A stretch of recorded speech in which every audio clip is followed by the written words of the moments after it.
Assalamu alaikum wa rahmatullahi ta'ala wa barakatuh. Élèves de la deuxième année baccalauréat BIOF, bienvenue dans cette vidéo dans laquelle on va corriger l'exercice numéro 1 du chapitre de chimie, transformation rapide et transformation lente. Vous trouvez l'énoncé de cet exercice et les autres exercices dans le fichier, dans le lien et sous la vidéo. Je vous conseille de faire l'exercice avant de regarder la solution. On commence. Les ions bichromates ou bien les ions dichromates Cr2O7- sont utilisés dans les alcotests pour vérifier la présence de l'éthanol dans l'air expiré par les conducteurs, c'est-à-dire les chauffeurs. Un alcotest est un appareil ou bien un instrument qui permet de mesurer le taux de l'alcool dans l'air expiré, c'est-à-dire l'air qui sort par les poumons d'un conducteur. L'éthanol, c'est un alcool. Il se trouve dans les boissons alcooliques. Donc, bien sûr, je vais vous montrer quelques photos. Voilà, cette photo-là, ou bien ces photos-là. Voilà un alcotest. Voilà une personne en train de souffler dans le tube d'un alcotest pour mesurer le taux d'alcool dans l'air expiré et par suite connaître le sang ou bien l'alcool ou bien le taux de l'alcool dans le sang. Même chose pour cette photo-là. Vous voyez, une personne ici, même chose. Voilà, ici un gendarme en train de contrôler un conducteur par un alcotest, ou bien il s'appelle aussi éthylotest. C'est un appareil qui mesure le taux d'alcool, notamment, ou bien surtout, l'éthanol dans le sang ou bien dans l'air expiré par les poumons d'un conducteur. Voilà.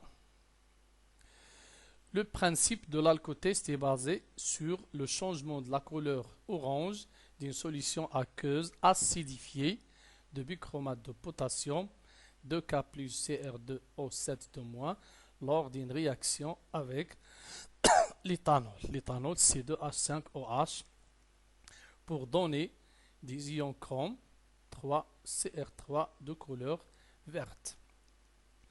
La solution initiale de bichromate de potassium qui contient les ions bichromate a une couleur orange. En présence de l'alcool, surtout en présence de l'éthanol, les ions de couleur rouge, Cr2O7- de couleur orange, se transforment en ions chrome 3 de couleur verte. Donc le passage de l'orange au vert indique que l'air expiré par le conducteur contient de l'alcool, c'est-à-dire que ce conducteur il a bu de l'alcool. Donc c'est ça le principe. Les données. La masse molaire de bichromate de potassium, voilà, ça c'est le composé solide. Donc on prépare une solution acidifiée, c'est-à-dire on ajoute de l'acide concentré. Bien sûr, le composé ionique se dissout dans la solution et dans les ions 2K+, plus Cr2O7- bien sûr. Dans cette solution, les ions K+, ne nous intéressent pas, ils sont spectateurs. Donc c'est les ions bichromates qui nous intéressent, qui va réagir avec l'éthanol. Donc la masse molaire. La masse molaire de l'éthanol, il est donné M', 46 grammes par mol. Écrire l'équation d'oxydation de l'éthanol par les ions bichromates. Donc on donne les couples redox. Voilà le premier couple. Ion bichromate, ion chrome. Ici, vous avez l'éthanol, un composé organique qui appartient à la famille des aldéhydes.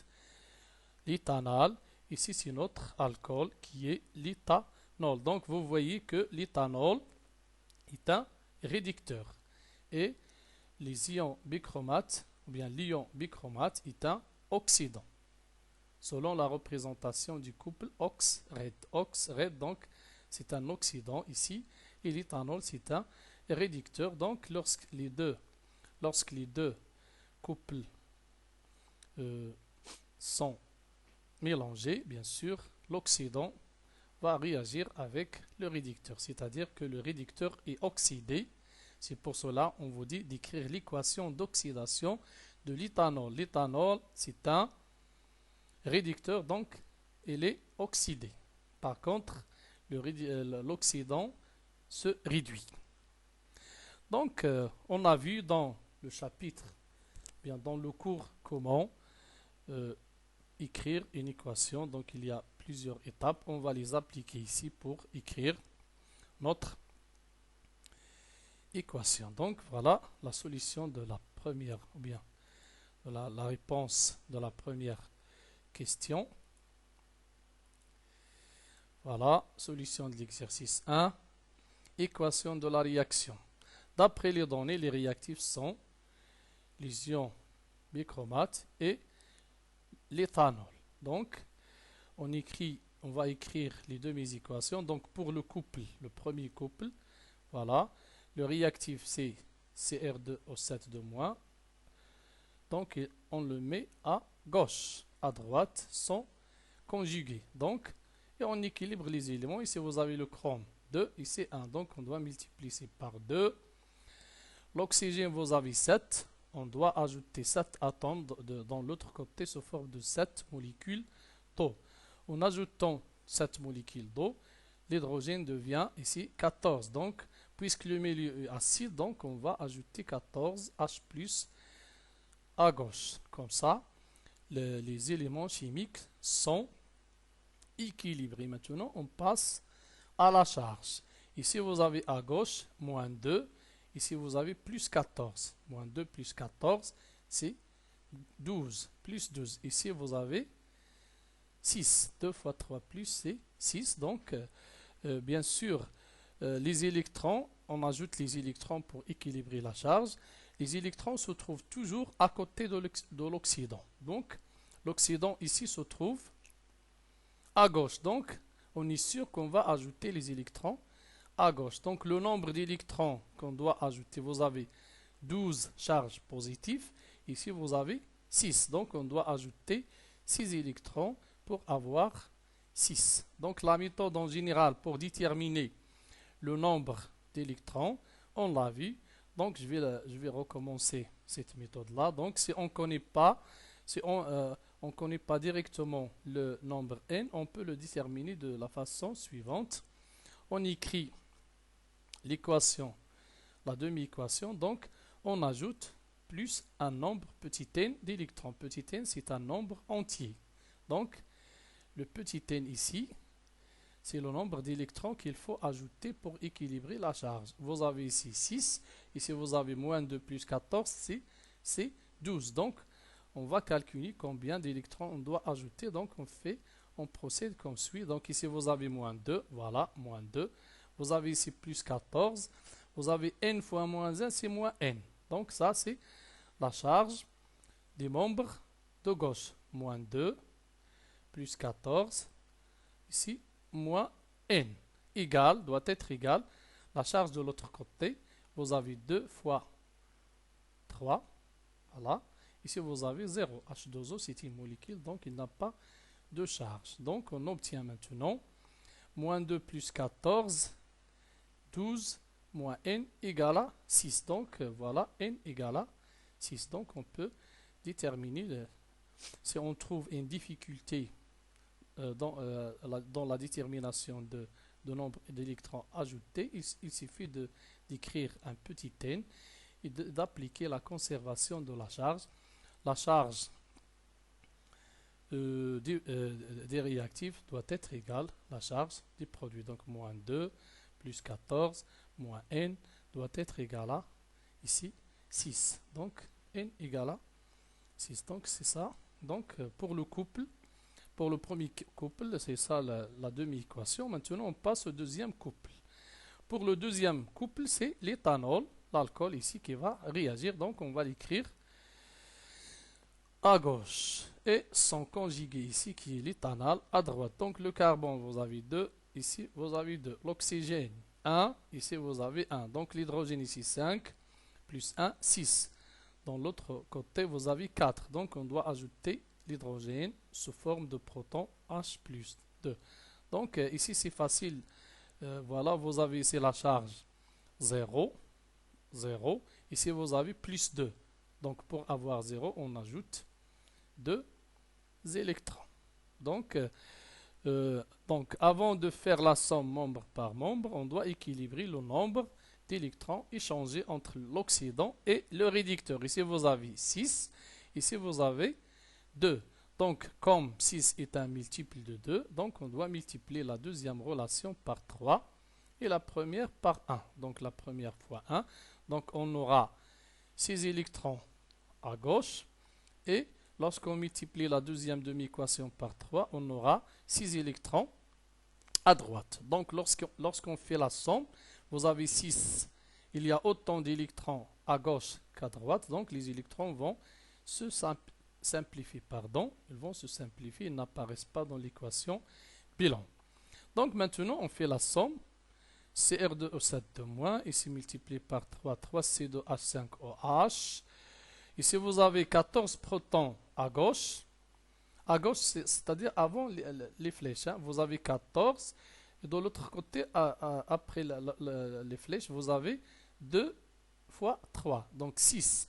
Donc, vous avez 14 protons à gauche et 14 protons, et 6 protons à droite. Donc, on va simplifier par 6. Donc, 6 va se simplifier. Donc, 14 moins 6, il reste ici 8. Donc 2Cr3, il est multiplié par 1. L'éthanol, il est multiplié par 3. 7H2O fois 1.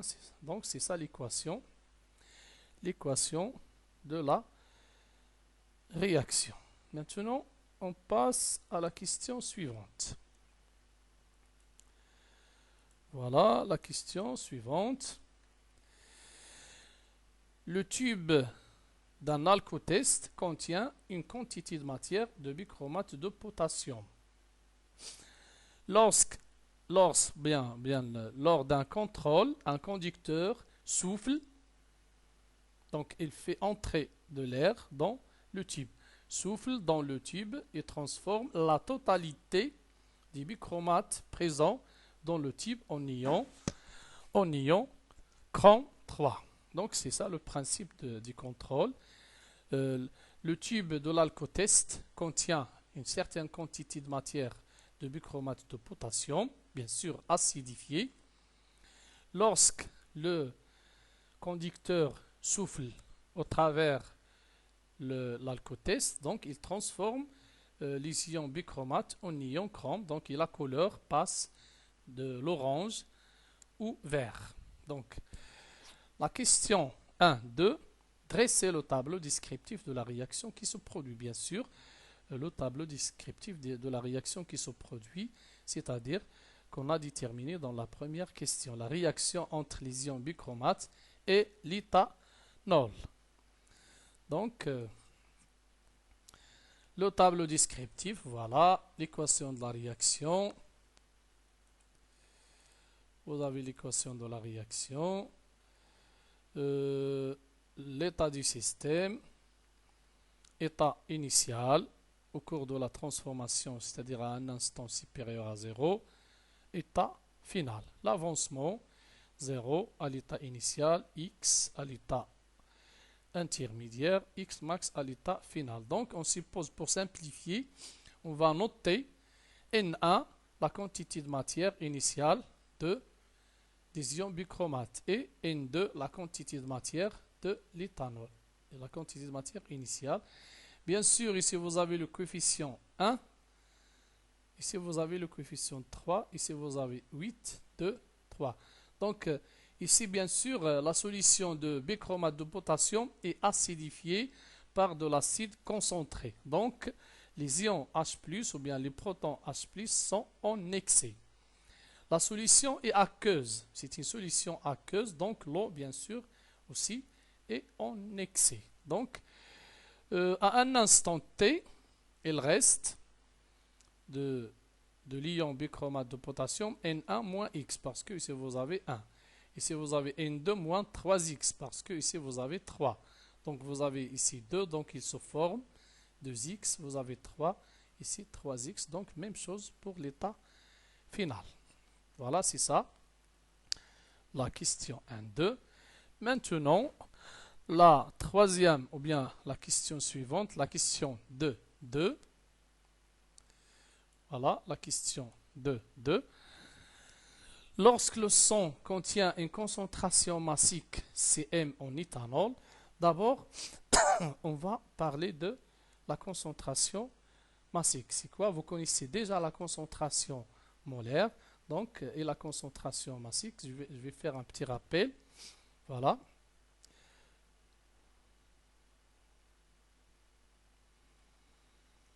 La concentration massique, la quantité de matière, c'est, la concentration molaire, c'est la quantité de matière, la concentration molaire, voilà, la concentration molaire, c'est, C égale à N sur V. Ça, c'est la concentration molaire.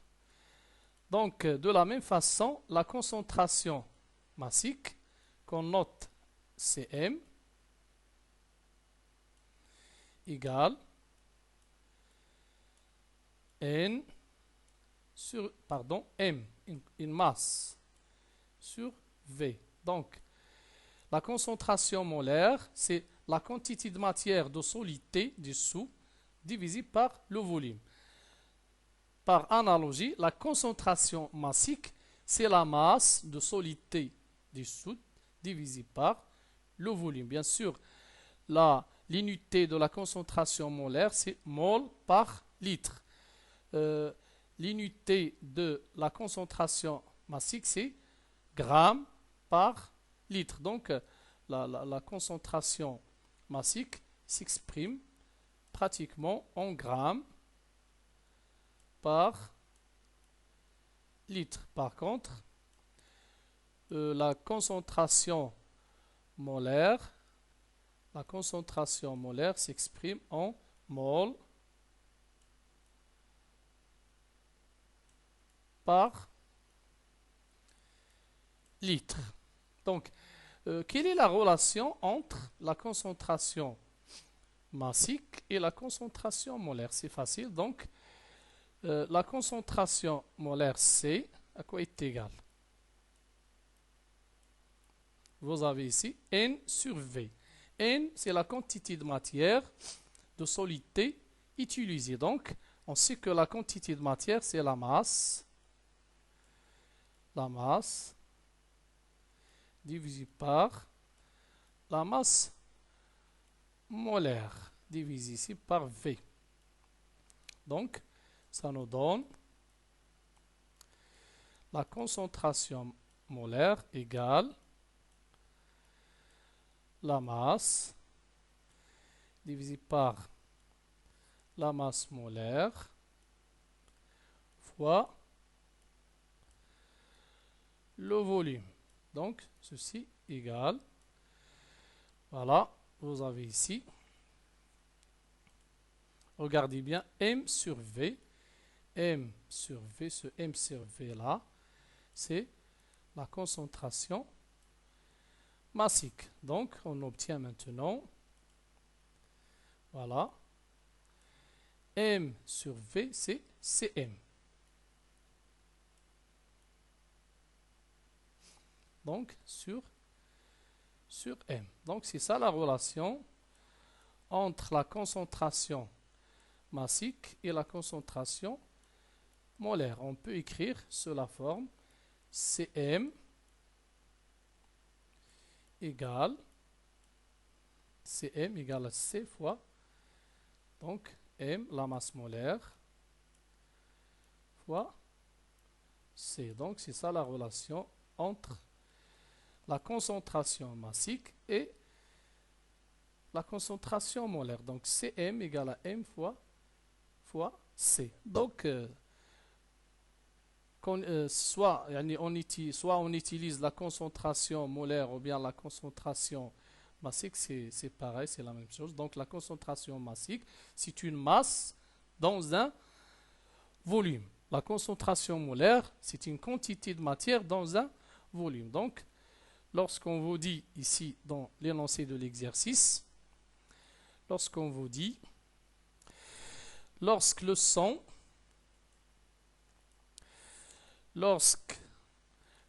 contient une concentration massique Cm, ça veut dire une masse dans un volume de sang en éthanol, l'air expiré par les poumons en contient une concentration massique CMA.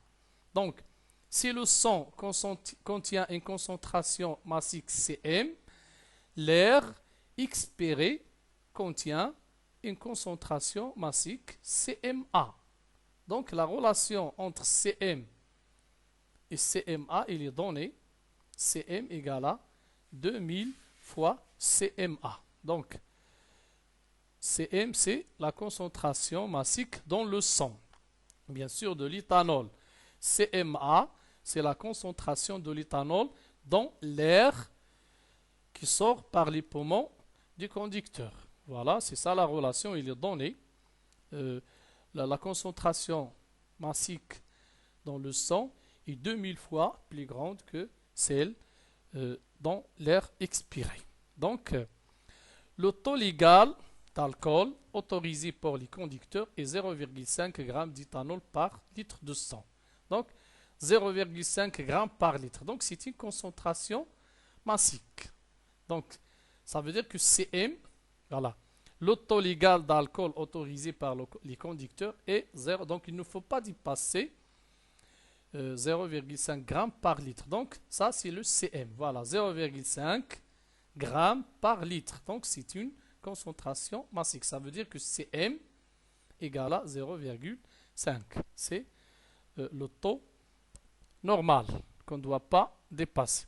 Déterminer la masse de bichromate de potassium que doit contenir le tube de l'alcotest pour détecter tout l'éthanol contenu dans le volume V d'air expiré par le conducteur. On considère que l'éthanol contenu dans le volume est totalement oxydé.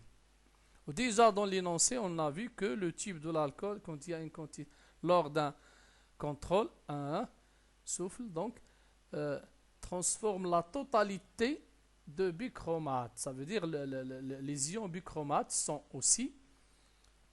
vont aussi réagir totalement. Donc, l'éthanol va réagir totalement. Donc, on est dans les conditions d'un mélange stoichiométrique, c'est-à-dire que les deux réactifs sont entièrement consommés. Donc,